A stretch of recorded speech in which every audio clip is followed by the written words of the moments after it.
Okay, welcome to Wes Beach Workshop, where we're going to do an engine, just general look over and stuff. Now, last time I looked over what I like to call the mongrel manor. It's one I'm not really pleased with, because it is so shoddy. And my mate, the person who I thought was my mate, flopped it off to me. Tried to give it back to him. He said, no, it's yours, mate. Some people these days, I don't know. But I figure I can easily get maybe 10-15 bucks for it. We'll see. Now, today's loco is this. A nice little J72 locomotive in LNER livery. Just showing you there. It doesn't look too half bad, does it? This is an old Bachmann. Yeah, it's an old Bachmann model. Now, I'm just going to give it, a good teardown, good look over, clean any of the parts if I have to. And, yeah, because this also is, well, considering there's a show going on this year, and it's kind of around the corner, I figure I might as well give it a look over. That way, if I'm able to sell it, I'm going to have the blissful, happy feeling that I gave some young lad his first tank engine, and it doesn't break down on him. Now, I've been let down like that before.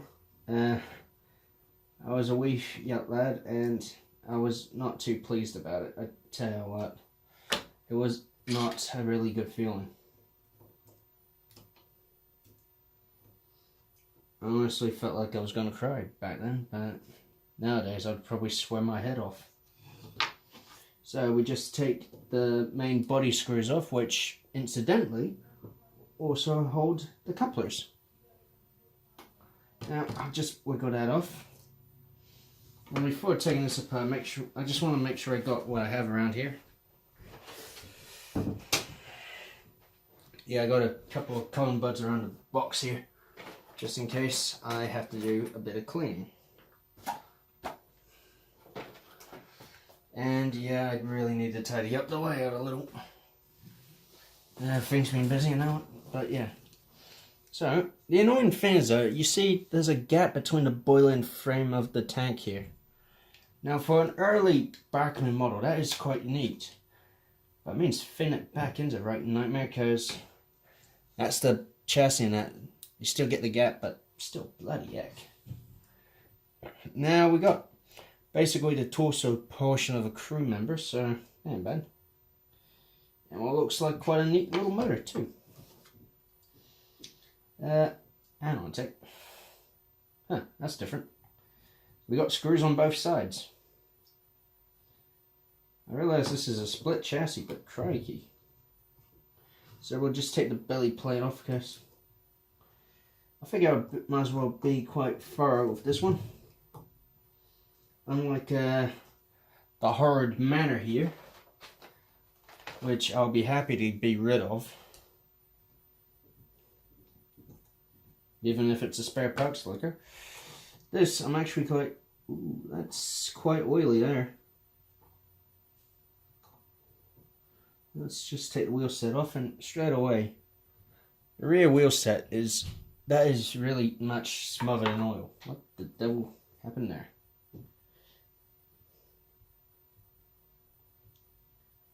Now, might as well just give the bearing a good wee clean first, so we get a clean idea of what's going on there. And don't worry, the oil that's on the axles, that's going to re-oil it. This is just to get it clean so we can get a look. The bearings look good. Now let's get her apart a bit more.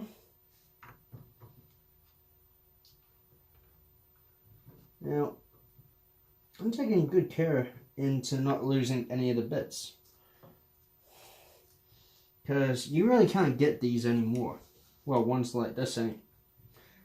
Wait, I tell a lie. I saw 2 of them like this on Trade Me this morning. Now, if you're a new subscriber to my channel, I'll just inform you on what Trade Me is. Trade Me is like the New Zealand version of eBay. It's just local. Although we do have a couple of sellers on that site from Australia and maybe the UK, but that's about it. Now, take the slots from there. Now, after taking this apart, we can see a nice, what looks like a copper circle there. Look at that. That is weird. And even though my greasy fingers just touched it, that is not worn. That is not worn. I don't know what's with that. But I'm just going to have a look at the gearing here. And, oh, I think I figured out where the smothered oil come from. Look at that. Nasty. It's leaving prints. What? Jeez. Now, getting a motor, it's quite tricky because, ooh, just, well, it felt like it was right in there. Now, we just have here a nice wee motor, and, you know, that's a nice 3-pole, good and smooth. I like that. And the rotor could use a bit of a clean, but we just grab. I gotta turn my computer off whenever I do a review. That's gonna really be annoying. Alright, we just grabbed the 2 wires we had before in the other workshop video out. Hook them to the rail. Power at about 50%. Just a wee spark to see if it works. Yep. And, you know. Oh! I just wanted to see what 6 volts tasted like. Ow. Alright, one that ended. Whoa, that is strong magnet. That is a good magnet, wow. Whoops. Oh yeah, would want to travel, wouldn't it? So, I might as well have to hold it while I do this bit. So this is going to be a bit tricky. So, fit that on, damn it, there. Fit that on there, and grab this one. Oh, she's good and strong. I love it. I love it, because you don't see motors like these in Hornby. I mean, you get the silly canned motors, but I don't like those personally. Especially when something like the P2. A nice big locomotive like that, even the detailed, the really premium version, you get a piston 5, no, not a 5-pole, a 3-pole motor. You get a 3-pole motor in a premium model. What on earth are they thinking? Now, I don't usually rant or anything, but I just think that's stupid. Putting a 3-pole motor in a premium model, and that is right nice. And also, they should just put a 5-pole in nearly all their locos, because my Great Western County, that is a 5-pole, and it's a Hornby Railroad. So I figured if I got a P2, oh dear, the screws are just latched on. There we go. If I get a P2, I will look online, mainly on YouTube, see if there's any possibilities of fitting a 5-pole to the P2. And yeah, that would be one very interesting workshop video now, wouldn't it? Yeah, an interesting title, too, wouldn't it? Remotor P2. 3-pole to, or better yet, 3-pole to 5-pole P2. That would actually be quite cool. Now we just try and fit this whole thing back together. Trying to line it up at the edge here's a bugger. That.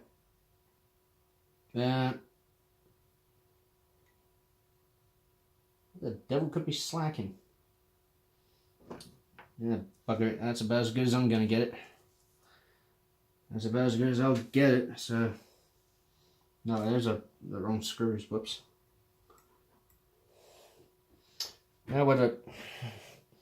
This actually might be one of my shortest workshop videos that, you know, from start to finish, job done.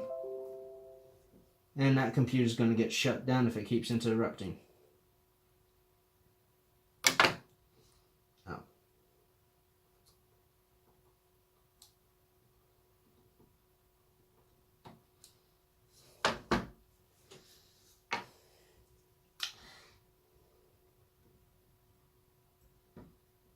Okay. Did I grab the wrong screws or something? Because they ain't fitting. What the devil? No, I did grab the wrong stinking screws. Cripes.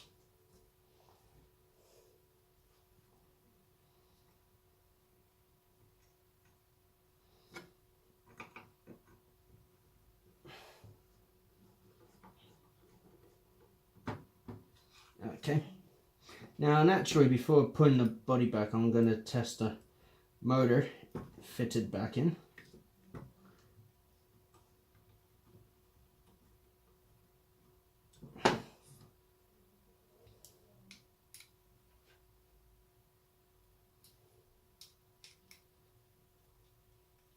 Right. So, power back up to half. We grab our two ends. Don't matter which is which. And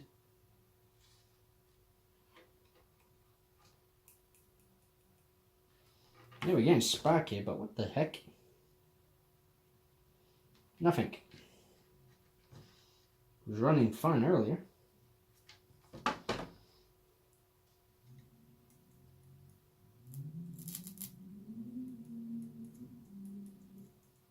Now I'll pause the video right now so I can figure out, because this might be time consuming. Okay, welcome back. Well, I finally figured out what the problem was, and now it runs. So, you can finally put it all back together. And it's the wrong side up.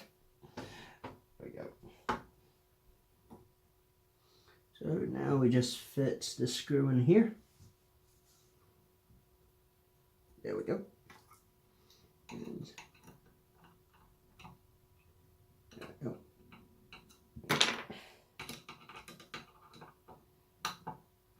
There we go. Now for this one.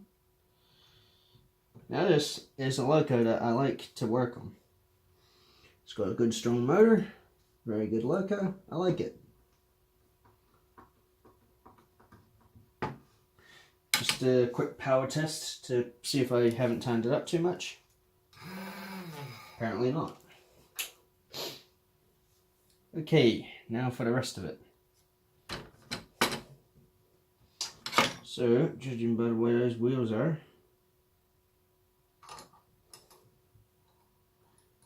whoops. There we go. Just got to fit the belly plate on. Annoying thing is trying to remember which way this goes because it's quite odd.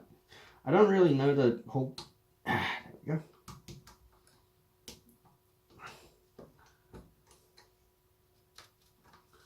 Ooh, quite a tight fit up the front, but, you know.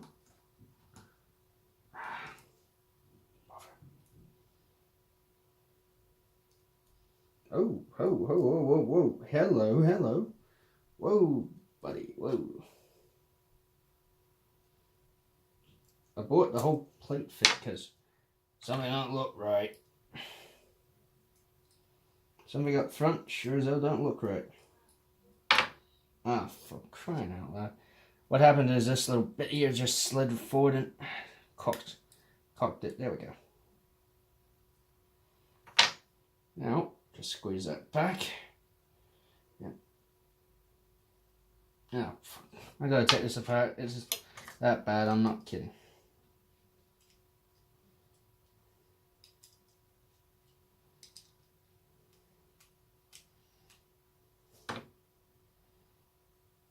How the hell did that even happen?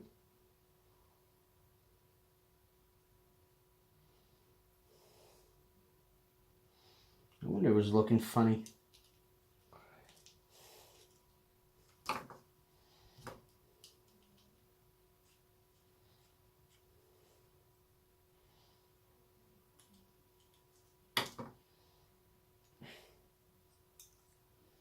Now,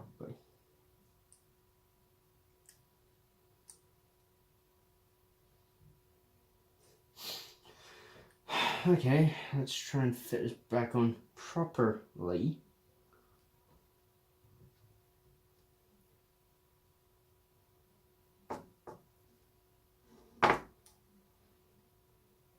Okay. Oh, bother. Okay, now the damn thing should fit on again. This time actually fitting in properly. And just like that, it's in. Good. Good.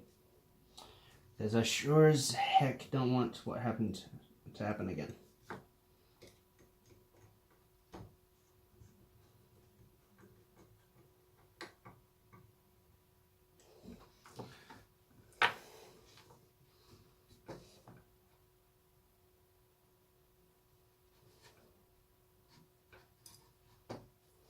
Okay, now.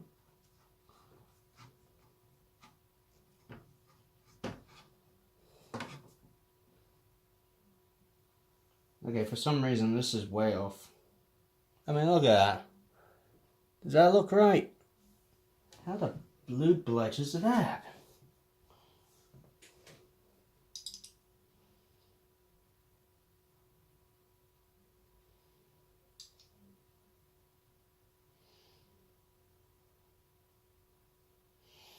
So using a pair of pliers and a fair share of brute man force,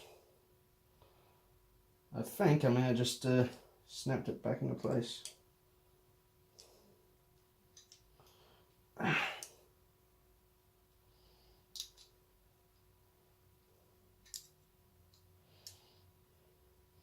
But I think I may have to upgrade from these puny pliers too. Oh dear, I had them a minute ago. This is what happens when you do everything in one take. You think you have it, then all of a sudden, cocks up on you. Ah, here we go. These. Now these are more robust, so...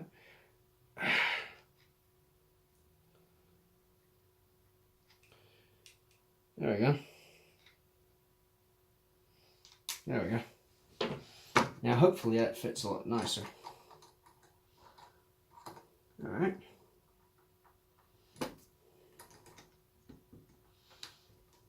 Bugger. Try to put the plate on backward, I think. There we go. Now that slots on nicely. Just past the 18mm mark, so this should be good.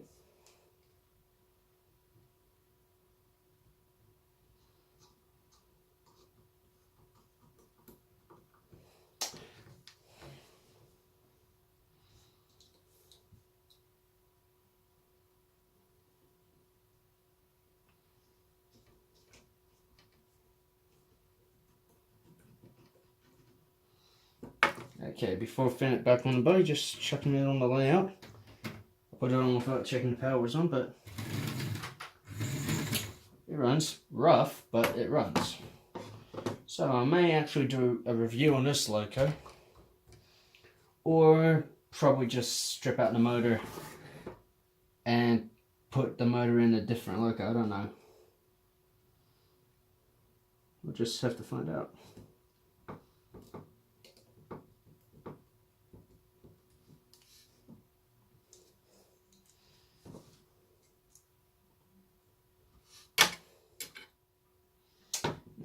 Oh man, I don't know why I just put the couplers on, because this one, that one don't matter, but this one,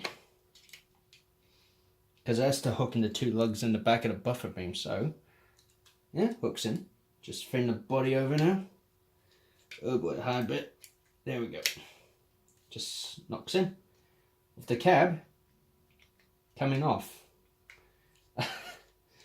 But you can't win them all, so just simple fix. Drop it on the cab. Pops back in. No bother. Now for the front coupler and the main screw, which holds everything on.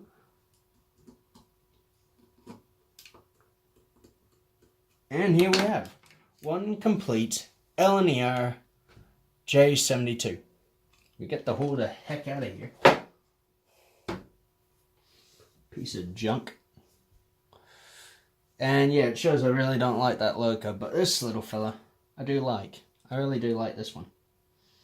But if I can find a way to put that nice, smooth motor in another locomotive, I will, because I got a pannier tank somewhere, a 5700, but it needs a motor. So yeah, it would be good. Fit the pannier with the motor out of this, and maybe have a pannier double header. I don't know. And just sell this as a wee dummy.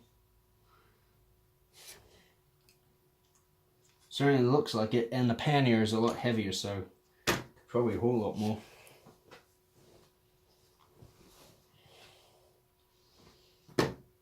But I'll just chuck it on the tractor